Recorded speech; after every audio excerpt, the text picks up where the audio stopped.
नमस्कार दोस्तों, भाइयों, प्यारे किसान साथियों, स्वागत करता हूं आप सभी का दिल्ली मंडी टुडे चैनल पर। आज तारीख हो चुकी है 29 मई 2025 और दिन आज हो चुका है वीरवार का, बृहस्पतिवार का, थर्सडे का।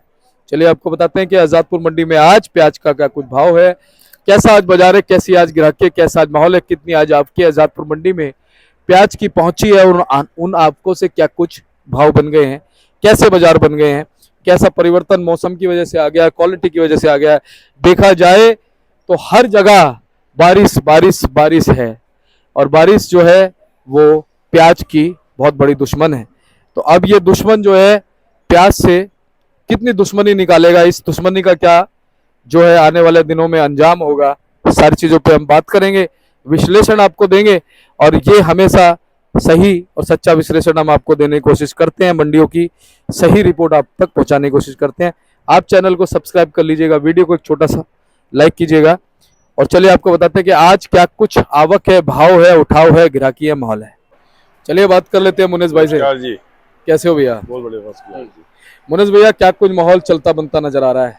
माहौल पिछले हफ्ते से इस हफ्ते में एक हफ्ते का फर्क अगर आप देखो तो भाव में कम से कम तो 100 रुपये का फर्क है, हल्के और बढ़िया मालों में। और इस हफ्ते 10 दिन से जो बारिश हो रही है, चाहे महाराष्ट्र के आप देखो इस बारिश का कितना नुकसान है, एमपी में बारिश हो रही है, कल रतलाम में बहुत बारिश हुई, तो उस चीज की उठा पटाखा वो शुरू हो चुकी है। जो हम कह रहे थे ना कि पानी बरसेगा तभी भाव उलट पलट शुरू होगा। अब भाव में एक तो ईद के चक्करों में, तो 7 जून की जो बकरीद के चक्कर में थोड़ा भाव में उठाव है, थोड़ा बारिश को उथल पुथल के उठाव है। तो बढ़िया माल जो है समझ लो 16 से लेकर 18 रुपए 17 रुपए की रेंज में आगे 16-17 की रेंज में आ चुका है, जो 18 रुपए कोई बड़ी बात नहीं है। लेकिन इस टाइम डिमांड सिर्फ रह गई साइज की, तो साइज नहीं है। तो अगर पूना का माल आए तो पूना का माल हो यहाँ पे 19-20 रुपए टच करता है जहाँ पे मंडी दिल्ली के लिए, तो उसमें कुछ खेल बनता है। तो ये समझ लो बाजार में तो तेजी आ गई है, बारिश पलटने के साथ उमस इतनी है कि बैठे बैठे पसीना छूट रहा है। तो हमारा ये हाल है तो प्याज का क्या हाल होगा? बिल्कुल। तो इसका हिसाब से तो खेल तो शुरू हो चुका है। अब कई मेरे पास 3-4 बार लोगों को फोन आया, कमेंट आया कि भाई वो 20 रुपए के रेट कब तक मान के चलते हैं। तो मेरा मानना है कि असली रेस तो 15 जुलाई से शुरू होगी, लेकिन 15 जून के बाद उठापड़ा शुरू होगी। और 20 रुपए का टारगेट बहुत इजी अचीवेबल है हमारे लिए। जो 20 रुपए का टारगेट है वो बहुत इजी अचीवेबल है। तो ऐसा कोई अगर सोचता है कि 20 का टारगेट, तो सबके दिल की आस होगी 20 कब टच करेंगे।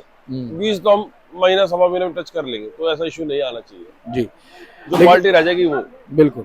लेकिन भैया महाराष्ट्र के लिए क्या कहोगे? महाराष्ट्र अकेला 60% उत्पादन करता है देश का। करता है, और 2-3 पिछले 4-5 दिन की बारिश में बहुत नुकसान है उसके अंदर, वही नुकसान उठा पटक लेके आएगा। अब जिनका माल भीग गए हैं उन मालों में दम नहीं रह जाता, उनको स्टॉक में रखा जाए। उनका तो तुरंत वो कल्याण करना पड़ेगा, तुरंत निपटाना ही पड़ेगा उनको।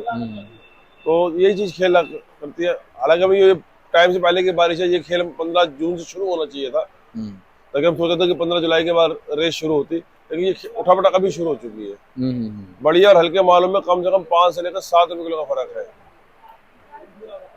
200 रुपये मन, जिस 40 किलो की भाषा में कहे तो 200 रुपये मन का फर्क है। आपको 400-450 का भी एमपी मिल जाएगा और आपको 700 रुपये का भी एमपी मिल जाएगा जी। दोनों क्वालिटी में फर्क रहेगा जी। एक साइज की डिमांड है, साइज है नहीं, मीडियम माल सारे हैं। और मीडियम माल कहीं का भी हो, वो 9 से लेकर 11 रुपये चलता बाजार है, कहीं का भी मीडियम हो, राजस्थान का हो, एमपी का हो, नासिक का हो, थोड़ा अच्छा साइज मतलब रहेगा वो 13 रुपए की रेंज में। और मोटे माल क्वालिटी के हिसाब से 14 से 16-17 तक भी जी। मुनीष भाई, यही पिछले साल हमने देखा था जी, लेकिन थोड़ा सा लेट देखा था। ये हमने देखा था जो जुलाई के एंड में कि एमपी में जो है ना बहुत प्याज खराब हो गई थी। मतलब ये प्री मेच्योर मानसून जो आया है ना, ये पहले आ गया। हाँ जी, प्री मेच्योर मानसून जो आया है, प्री मेच्योर बेबी होता तो उसके लिए थोड़ा क्रिटिकल हो जाता, तो ये वही क्रिटिकल चीज है। हाँ, क्या बात है। अभी तो इंक्यूबेटर में रखा गया है, अब देखो क्या होता है, बचेगा कि नहीं, ये तो कुदरत जाने। बिल्कुल। तो भैया अभी 1-1.5 महीने प्याज हल्की ही मंडियों में आएगी। हाँ जी, व्यापारी के लिए जो व्यापार करना चाहता है, इस टाइम में व्यापार का टाइम नहीं है। क्यों? कितनी भी आप बढ़िया देख के लोगे, तो रास्ते में 24 घंटे का भी रास्ता होगा ना, तो प्याज रंग बदल देगी। जो व्यापार करने वाले मेरे व्यापारी भाई है, मैं उनसे ये कहना चाहता हूँ, अगर आप अगल बगल की मंडियों में है, 10-20-50 किलोमीटर की मंडियों में खेल रहे तो गलत बात है। लंबा भी व्यापार ना करे, क्वालिटी माल लेके रख ले। तो किसान जो है अगर माल थोड़ा 19-20 है उसको हाथों निपटा दे, और रखना चाहता तो बढ़िया ग्रेडिंग करके रखे। फिलहाल व्यापार का टाइम नहीं है, कम से कम 15 जून तक। तो ये बकरीद के बाद कुछ क्वालिटी वाले माल निकलेंगे तभी कुछ काम होगा।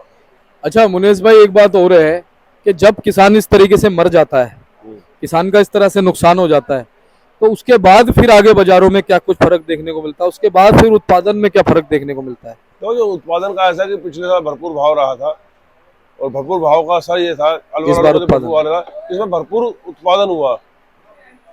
तो ये तो बाजार का साइकिल है, कभी उत्पादन ज्यादा कभी उत्पादन कम, तो चीज चलता रहता है। किसान जितना बॉर्डर पे सैनिक जितना हिम्मत वाला होता है, उससे ज्यादा किसान हिम्मत वाला होता है। वो इस चीज से घबराता नहीं है, अगले साल फिर फसल लगाएगा, फिर पैदावार होगी और फिर कुदरत पैसा देगी। ऐसा नहीं है कि एक व्यापार छूट गया। तो ऐसा होता तो बीच में हमने ऐसे ऐसे मंदिर देखे, गाड़ियों के भाड़े नहीं पूरे हुए, तब भी लोगों ने हिम्मत नहीं आ रही है। तो ये तो चलता रहेगा, ये तो सिस्टम चलता रहेगा, इसमें ऐसे कोई वाली बात नहीं है। चलिए बहुत अच्छी बात है। और किसान जो है ना, वास्तव में आपने कहा बड़ा हिम्मत वाला, फ्री में अपनी प्याज बांट रहा है। हाँ, आप देखिए उज्जैन मंडी में उन्होंने प्याज बांटी, क्या करेगा जब पैसा नहीं मिलेगा? अगर 1 रुपये 1.5 रुपये 2 रुपये किलो मिल रहा है तो उससे क्या है? अब हमारी मंडी में गाड़ियां आ रही हैं जो 150 रुपये कट्टा नहीं बिक रहा, 70,000 का जिसकी गाड़ी का भाड़ा है, उस गाड़ी की बटक 35,000 40,000 रुपए की है। जिस गाड़ी का भाड़ा 70,000 में मजदूरी छोड़ दीजिए, उस गाड़ी की बटक ही 40,000 की आ रही है। ऐसे माल लोड करने का फायदा क्या? बिल्कुल। जो भाई व्यापारी भाई से मैं कहना चाहता हूँ कि आप अगर पैसा लगा के ले रहे हो तो फिलहाल हल्का माल मत लो। हल्का माल नहीं लोगे कि इस भाव का तो आदमी के खेत में कम से कम खाद का ही काम कर लेगा। जितनी महंगी खाद केमिकल लेने जाएगा, उसको खेत में ही गाड़ के सड़ा के उसको खाद का काम कर लेगा। उस चीज को भी व्यापारी भाई थोड़ा रुक के और डट के तसल्ली से करे। और किसान भाइयों के लिए है, अगर माल भीग गया है, गीला है, कोई शिकायती बात है, तो उसमें लंबा लालच नहीं करें, उसको निपटा दे। ठीक है, वक्त को है, लेकिन जो माल बच जाए, क्वालिटी बच जाए, उसमें आपको जरूर कुदरत पूरा करेगी, ये मेरा विश्वास है। बहुत बहुत धन्यवाद भैया। एक बार कॉन्टैक्ट नंबर अपना बता दो आप। मेरा मोबाइल नंबर है 99 115 410 50। धन्यवाद। बाबूजी नमस्कार। नमस्कार जी, नमस्कार। राम राम जी, राम राम। बाबूजी कैसे हो? बाबा की दया, फर्स्ट क्लास। जी बाबूजी, क्या बात है, क्या कुछ माहौल चल रहा है फिलहाल प्याज में? माहौल ये चल रहा है बेटा, हमारे यहाँ पे जो माल है ना, 90 और 95% माल हल्के हैं। अच्छा जी। जो किसानों के पीछे बरसात में गीले हो गए, या स्टॉक की छांट है, कोई है बढ़िया माल है नहीं यहाँ पे। बढ़िया माल 2 4 5% है, उसका कोई भाव को पूछे मत क्या भाव है, उसके भाव ठीक है। पर कारण यह है कि बरसात, मैंने आज से 10 दिन पहले भी आपसे कहा था कि जो करेगा ऊपर वाला करेगा। ऊपर वाले ने अपनी लीला दिखा दी। 15 दिन पहले मानसून आ गया और हर जगह खुला मानसून है, हर जगह खुला मानसून है, पूरी बरसात हर जगह है। अब तुम देख लो ना, कल नगर में क्या हाल हुआ, अहमदनगर में क्या हाल हुआ, मतलब आपने कल चैनल में दिखाया भी था। बाढ़ में क्या हाल हुआ, कर्नाटक में क्या हाल हुआ, केरला में क्या हुआ। मैं आपको परसों की बात बताऊं, मैं परसों गुवाहाटी में था, कामाख्या माता में गया था। जी जी जी। वहां पहले मौसम बिल्कुल ठीक था। 10 मिनट के अंदर इतनी तेज बरसात आई कि कुछ पूछ नहीं सकते आप। वही हाल दिल्ली में। ये बड़ा ऐसा जो ऊपर वाला है ना, उसकी लीला न्यारी है। हम जो मर्जी कह लें, कुछ नहीं, जो करेगा वो ही करेगा। पर इस टाइम तो किसानों से यही रिक्वेस्ट है, व्यापारियों से, कि जो तुम्हारे माल गीले हो चुके हैं, हल्के हैं, उनको लंबी मंडियों की बजाय दाएं बाएं की मंडियों में छोटे 25 30 40 50 किलोमीटर के दायरे में बेच लो, तो उसके पैसे मिल जाएंगे। तो आगे गर्मी पड़ेगी, हुमस निकलेगी, उनकी प्याज और खराब होगी। लंबे रूट भेजोगे तुम्हें पैसा नहीं मिलेंगे, कोई फायदा नहीं जी। तो बाकी रही, तो मैं कल कह रहे थे लोग कि एनसीएफ नेफेड, भाई एनसीएफ और नेफेड जो है वो व्यापारी हो गए, वो सरकारी नहीं रहे। वो बनाए थे किसानों के लिए। अब किसान मर रहा है, उनको पता ही नहीं। जब मलाई का टाइम आएगा अफसरों के खाने का, तब वो निकल आएंगे। इससे बढ़िया तो उसको सस्पेंड कर दिया जाए, एनसीएफ को, नेफेड को खत्म कर देना चाहिए। किसान अपने किस्मत पे आप खेलेगा। अब कल इन्होंने 14 चीजों पे रेट बढ़ाए, एमएसपी बढ़ाई। भाई प्याज पे भी सोचो, प्याज के किसान नहीं है क्या? सही प्याज बात। के किसान को तुम्हारा ध्यान ही नहीं है। 3 साल पीछे तेजी रही है और नेफेड कूदता रहा है। बिल्कुल। भाई कुछ इन किसानों को भी सोचो, इन किसानों को नहीं सोचो, कुछ नहीं होगा। और बाबूजी देखो कितना नुकसान हो रहा है, फ्री में प्याज बेची जा रही है।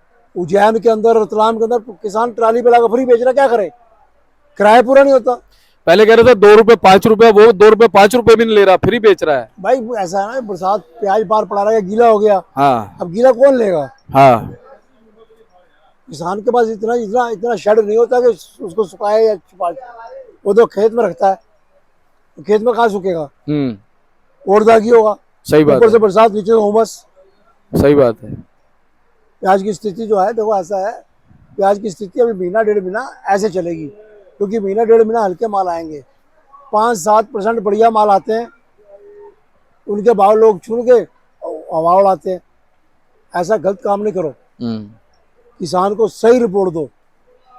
तुम यहाँ से रिपोर्ट कुछ दो, किसान जब बेचने आए तुम कुछ बेचो।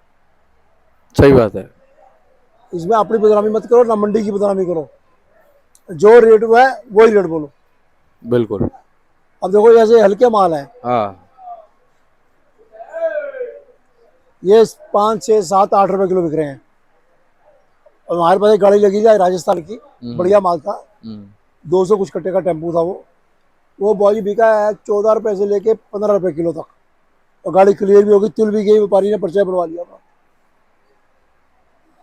इसलिए मैं यही राय दूंगा कि भाई अपना तुम हल्के माल को दाएं बाएं वहीं निकालो, बढ़िया माल निकालो।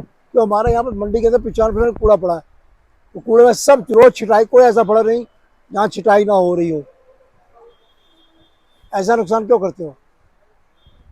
कुछ तो ऐसे देखता हूँ बाबूजी, जब मैं निकलता हूँ ना कहीं, जैसे मंडी के कूड़ेदान है प्याज के फड़ों के पास, हाँ, वहां पे कट्टे के कट्टे ऐसे कैसे फेंके होते हैं, वो देखो ना सामने कितने कट्टे पड़े हैं। पड़े हुए हैं। हाँ अच्छा जी। हाँ, अब मैं अब बताऊँ आपको आवक आज की। आज तो टोटल 122 गाड़ी है हमारी मंडी में, 15 गाड़ी नासिक है, पूना कुछ नहीं आज, MP 32 गाड़ी है, राजस्थान 42 गाड़ी है, 22 गाड़ी खड़ी है, और 33 गाड़ी नीचे फड़ों पे है, और 67 गाड़ी ताजा है। टोटल 122 गाड़ी बिक्री के लिए है। MP का बढ़िया माल मैंने आपको बताया ना, मैं बेची है 14.5-15 रुपये इसके। राजस्थान की अगर बढ़िया माल होंगे तो 14-15 बिकेंगे। पूना के माल बढ़िया आएंगे, पर पूना वाला भी माल आएंगे नहीं, केवल पड़ता नहीं खाएगा। तो 15, 16, 17 पीछे ही है, यहाँ 20 बिकेगा नहीं। नासिक के क्वालिटी जो है 600, 550 से लेके 650 रुपये तक, ये नासिक का रेट है जी। भैया। ऐसा है, अगर बढ़िया माल हो तो गाड़ी लोड करो, बढ़िया माल ना हो तो अपने दाएं बाएं हल्के माल बेच लो। हाँ, आस पास ही बेच लो कहीं, वहाँ बढ़िया रहोगे, तुम्हें कुछ मिल जाएगा। बाहर भरोगे, उमस आएगी, गर्मी होगी, माल और खराब होगा, तुम्हारे किसान के पल्ले कुछ नहीं पड़ेगा। सही और बात। ये गवर्नमेंट तुम्हारे बारे में सोचेगी नहीं, ना NCF सोचेगी ना नेफेड सोचेगी। अगर सही बात। सोचना होता आज से 2 महीने पहले आए जाते ना, सही बात है, तो किसानों का भला भी होता। बिल्कुल सही बात है बाबूजी। किसानों की तरफ अगर नहीं सोचेंगे तो बड़ी दिक्कत आएगी। वही समझे, ये ऐसा है, अफसर है जी, अफसरों को अपना काम चाहिए, अपना काम बनता, भाड़ में जाए जनता। सही बात है, बिल्कुल। और बाबूजी वैसे आपको लग क्या रहा है कि इस समय खरीदारी कर देनी चाहिए थी, अभी खरीदारी करी क्यों नहीं है? क्या हल्के मालों की वजह से? देखो जिस टाइम खरीदारी इसलिए नहीं करी क्योंकि हर मंडी के अंदर 90-95% कूड़ा माल है। अब कूड़ा माल लेके कहाँ रखेंगे? ये व्यापारी हो गए, आपने सही कहा। ये व्यापारी हो, नेफेड NCF नहीं रहा। इसे खत्म ही कर दो ना, क्या का नेफिड चिल्लाते ये तो रहते हैं। गवर्नमेंट खत्म करेगी, हम थोड़ा करेंगे भैया, हमारे हाथ में तो है नहीं। मैं वही कह रहा हूँ, इसे खत्म कर देना हाथ चाहिए। में है नहीं, ये तो गवर्नमेंट के हाथ में है। बिल्कुल, इसे खत्म ही कर देना चाहिए बाबूजी। इनके माल खरीदने में और माल बेचने में कहीं सच्चाई कुछ नहीं। हाँ, जो इनका मूड आता है वो करते हैं, जो इनका दिल आता है करते हैं। इनका दिल आता है जिसको मर्जी माल दे, जिसका है ना दे, ये इनकी नीति यही जाने। आगे इनको चाहिए, वैसे इनको चाहिए NCF नेफेड को खत्म कर देना चाहिए। किसान अपने आप खेती, किसान को अच्छे पैसे मिलेंगे कि किसान अपनी यूनियन बना के और फिर करे काम, फिर काम करे और निष्पक्ष हो वो। बिल्कुल बिल्कुल है ना, हर एक राज्य से एक एक दो बंदे ले ले और पूरी प्रॉपर पूरे इंडिया की ऑल इंडिया लेवल पे बना ले, बिल्कुल। ज्यादा बढ़िया। चलिए बाबूजी, बहुत बहुत धन्यवाद। एक बार कॉन्टैक्ट नंबर, फर्म का नाम। फर्म का नाम Om Sai Ram traders, D 1348 new Sabzi Mandi Jaipur Delhi. दूसरी फर्म ओम सबका मालिक एक, D 1429 new Sabzi Mandi Jaipur Delhi. Firm number 71, mobile number 98-109-56-391। मेरे बेटे का नाम मोनीश कपूर, उसका मोबाइल नंबर 99-11-54-1050। और ये देख सकते हो भाई साहब का बोर्ड है, नंबर लिखे हुए, आप संपर्क कर लेना, स्क्रीनशॉट ले लेना, आपको एवरी टाइम जो अच्छी जानकारी इनके माध्यम से मिलेगी। बाकी पूरी रिपोर्ट हमने आपको आज के बाजार की दे दी है। मिलते हैं अगली अपडेट के साथ। जय हिंद, जय भारत।